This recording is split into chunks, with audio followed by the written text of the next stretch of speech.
Hi, this is Linda Shea with Drilling Contractor. I'm in Austin, Texas at the 2019 IADC Annual General Meeting. I have with me Mr. John Murphy, who is with the U.S. Chamber of Commerce. John, thank you for being here. It's a pleasure.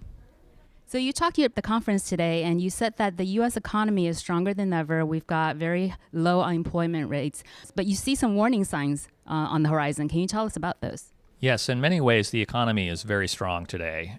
Unemployment's at record lows, wage growth has been good, and principally that's because the consumer has been spending. But there are some yellow lights flashing, and in particular, we've seen this in manufacturing and agriculture. Manufacturing has slipped into a recession since the beginning of the year. It's contracting. We're seeing some job losses. And to some degree, this is tied to the trade actions that we've seen. Tariffs have raised cost and cost export sales. So we're concerned that any further tariff actions on that front could be damaging to the broader U.S. economy.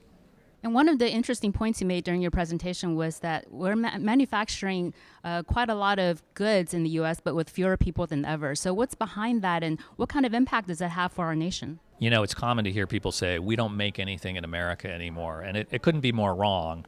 U.S. manufacturing output has risen in a pretty much a straight line up since World War II to today. So American manufacturers are making more stuff than ever before, but they're doing so with fewer workers. And that's principally because of a productivity revolution that has allowed them with automation or increasingly sophisticated capital goods to increase their output.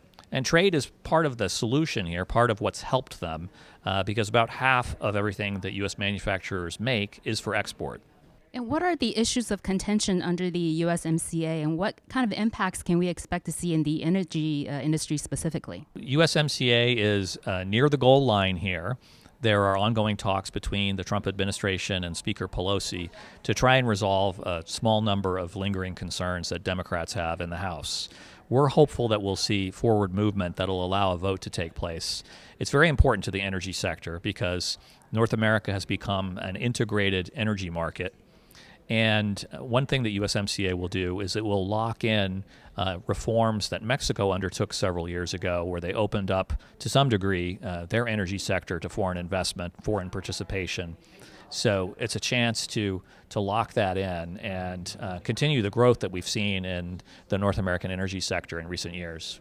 And finally, can you give us an update on where we are in the trade war with China?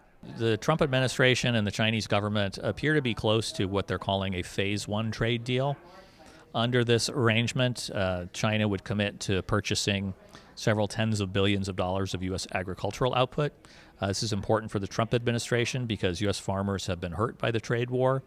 And in addition, China would also commit to improve its protection for intellectual property and make several other market openings that are of interest to the U.S. business community. One question, though, is what will happen with the tariffs that are now in place? Will they be rolled back? And it's not altogether clear yet. I think we'll just have to watch the news for the next few days, few weeks, to see what the outcome will be. Well, thank you so much for being here, John, for telling us about the economy. My pleasure.